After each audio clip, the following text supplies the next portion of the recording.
nightmares in my head, I fear that the thoughts build up until I can't hear, that my mind fills up into a creature, and it haunts me somewhere much deeper. Anxiety, filling up every space, no privacy, and silently, it could build and build until you. Salam sejahtera Malaysia, denyut nadi suara rakyat bergema di channel ini.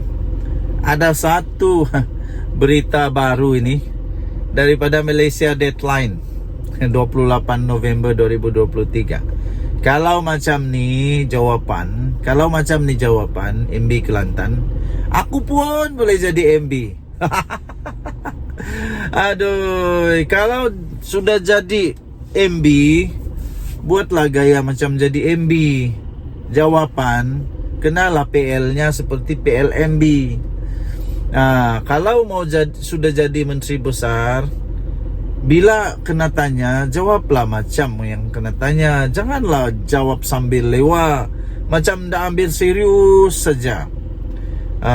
Ada gambar, siap ada gambar lagi nih Malaysia Deadline ini. Siap ada gambar lagi Malaysia Deadline ini, ada gambar lagi. Ada gambar dia, kamu boleh tengok di Malaysia Deadline. Dia tulis di sini, walaun dan malaun mesti kata jawapan MB sungguh Islamik. Itu je jawapan seorang MB yang gajinya puluhan ribu sebulan dan dibayar dengan duit rakyat. Kalau macam ni jawapan MB Kelantan, aku pun boleh jadi MB. Apa yang jadi ni? Tular satu klip pendek persidangan Dewan Undangan Negeri DUN Kelantan di TikTok disebabkan oleh satu jawapan yang terlalu ringkas, amat ringkas, tidak menepati jawapan, tidak menepati kehendak soalan yang telah diberikan oleh Menteri Besar Kelantan, Datuk Muhammad Nasruddin Daud. Ketika disoal oleh ahli Dewan Undangan Negeri Kelantan di DUN Galas, Muhammad Syahbuddin Hashim, mengenai Bandar Lama Gua Musang, Nasruddin dilihat hanya memberi jawapan ringkas. Persoalan tersebut timbul apabila projek lingkaran tengah utama LTU itu dilihat telah menyebabkan banyak perniagaan di Bandar Lama Gua Musang terjejas. Syahbuddin juga menyoal sama ada kerajaan ada cadangan untuk memastikan Bandar Lama Gua Musang tidak akan tenggelam selepas pembinaan LTU selesai. Pastinya rakyat yang melihat ingin mengetahui pandangan seorang menteri besar. Namun jawapan ringkas diberikan menaikkan kemarahan orang ramai. InsyaAllah pihak kerajaan akan buat kajian. Jawapannya ringkas diberikan Nasruddin terhadap persoalan tersebut. Saya ada nampak video ini sebenarnya di TikTok. Panjang soalan daripada seorang adun ini, Adun Galas, ahli Dewan Undangan Negeri untuk Galas ini. Dia soal panjang betul. Sekali dijawabnya, insyaAllah pihak kerajaan akan buat kajian.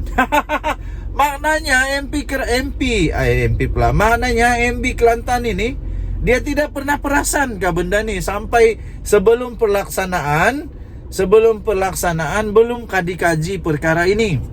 Mereka tidak buat pertimbangan kah sampai baru nak buat kajian?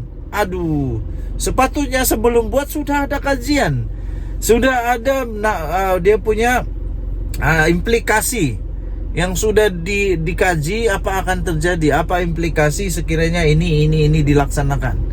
Tapi nampaknya dengan jawapan ringkas ini, insyaAllah pihak kerajaan akan buat kajian. Kalau begitu saya pun boleh jawab. Semua pun orang boleh jadi MB kalau macam begini nih mudahnya. Jadi inilah komen-komen orang. Rata-rata warganet membidas jawapan Menteri Besar Kelantan yang dilihat menjawab sambil lewa akan soalan yang dilihat. Amat serius itu. Antara komen TikTok dia bilang begini, berucap kat luar berdegar-degar. Cakap besar. Soalan yang telus untuk kesejahteraan rakyat, begitu saja jawapannya. Alahai, komen pengguna TikTok. Ada lagi, macam tu saja dia jawab. Aduh, baru 2 orang pembangkang. Kalau lagi ramai mesti takut nak masuk Dewan DUN. Tambah pengguna lain lagi. Lepas tu soalan punyalah panjang. Tu je jawapan. Senang kalau jadi menteri besar. Kalau macam ni aku pun boleh jadi menteri besar, kata seorang lagi TikToker. Lah, lagi komen yang lain, Nasruddin tak tahu apapun. Rezeki saja boleh jadi menteri besar. Sampai hari ni tak ada pun dibentangkan hala 7 Kelantan dalam tempoh 5 tahun akan datang. Itu antara komen-komen yang lain pula. Denyut nadi suara rakyat bergema di channel ini. Kita jumpa lagi. Bye-bye. Salam sejahtera Malaysia. Denyut nadi suara rakyat bergema di channel ini. Aman Palestin cuba untuk memberi amaran lah kononnya lah kepada SPRM dengan memberikan 3 hari untuk SPRM bertindak untuk menyah beku akaun-akaun mereka. Rasanya mereka ingat SPRM, rasanya lah mereka ingat SPRM akan tunduk dengan begitu, sebab mereka kata akan buat tindakan undang-undang kalau SPRM tidak menyah beku akaun mereka dalam 3 hari. Akhirnya SPRM bagi jawapan paling padu. Ingat SPRM takut? SPRM tak takut lah. SPRM tak takut. Lagipun yang pegang kad ini bukan Aman Palestin, tapi SPRM. Tahu SPRM? Yang sekarang ini dalam keadaan yang salah, terdesak, yang dalam keadaan bukanlah kelebihan berpihak kepada anda, ialah Aman Palestin. Beku akaun Aman Palestin, SPRM akhirnya sedia untuk kemukakan justifikasi kepada mahkamah. Makna kata begini, SPRM tak takut dan sedia untuk lawan di mahkamah. Sedia untuk lawan di mahkamah. Apalagi Aman Palestin, kalau betul-betul kamu berani, pergilah buat dakwaan kepada SPRM. SPRM tak takut, mereka sedia untuk lawan. Tapi kalau kamu sudah memang betul-betul mau lawan SPRM, pastikan kamu pun sedia untuk sebarang keadaan ataupun sebarang kesan-kesan lah yang akan datang.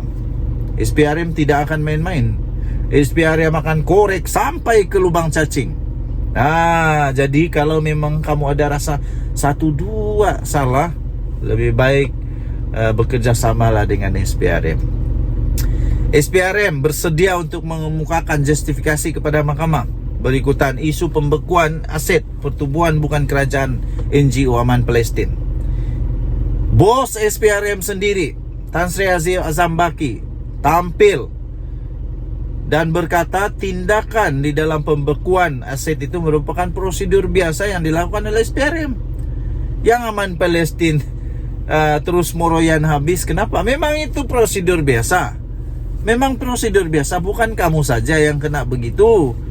Siapapun kalau ada memang begitu, ada siasatan, memang begitu yang akan dibuat.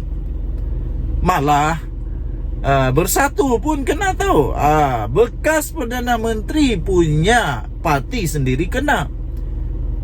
Ada apa dengan Aman Palestin sampai tidak mau kena? Siapa orang kuat di sana sampai tidak mau kena? Bersatu yang ada bekas Perdana Menteri pun kena, apalagi yang biasa-biasa aja nih. Jadi janganlah nak perasan yang kamu ni special sampai tidak boleh untuk disiasat, tidak boleh untuk diambil tindakan oleh SPRM mengikut prosedur.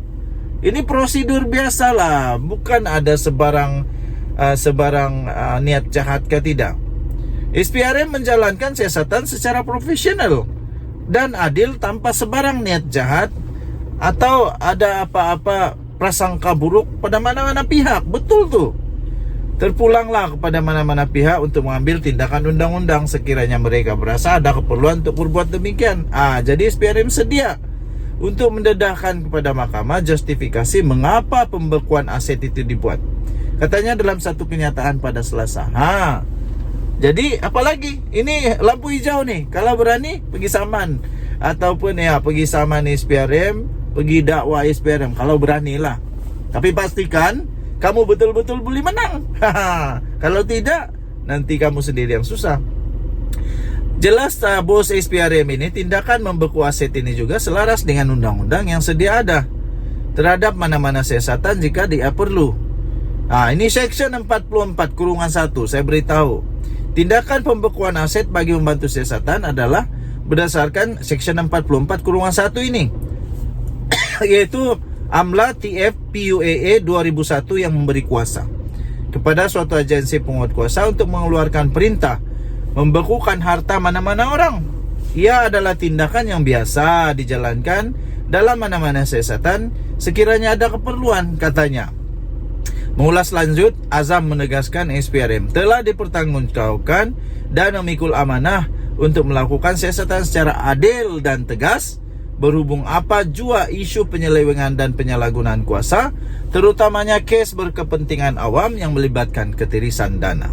Inilah tugas tanggung jawab SPRM. Mereka tidak mau ada dana duit orang ramai yang disalahguna, ada ketirisan. Ini duit orang tahu. Orang bagi derma, orang bagi sedekah. Jadi jangan main-main.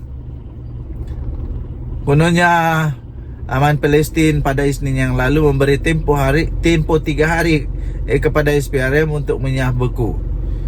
Lepas itu Muhammad Rafiqi Rashid Ali, peguam yang mewakili NGO itu, kata mereka bakal mengambil tindakan undang-undang sekiranya SPRM gagal mematuhi tempo yang telah diberikan.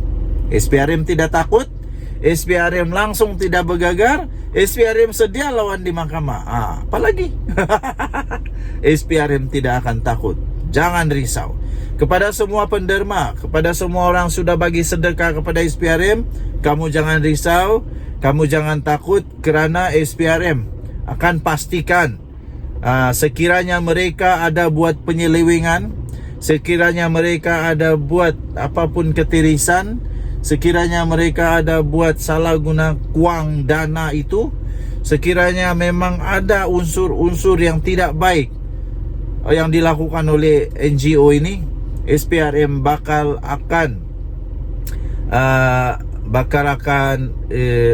menolong anda semua untuk mempertahankan undang-undang. Jadi itulah, saya kesian juga kepada penderma, pada orang yang bagi sedekah. Kalau lawang mereka itu, kalau lawang mereka itu disalahguna, ada ketirisan, tidak sampai seperti yang sepatutnya, saya kesian jugalah. Jadi tahniahlah, saya berdoa SPRM akan dapat membongkar banyak lagi kes begini kalau ada, supaya orang-orang yang sudah berharap untuk mereka dapat membantu seperti sepatutnya kepada orang-orang yang memerlukan itu betul-betul sampai seperti yang sepatutnya. Susah juga. Saya doakan keadilan berlaku kepada semua rakyat Malaysia. Dan Nadi, suara rakyat bergema di channel ini. Selamat pagi Malaysia. Bye-bye.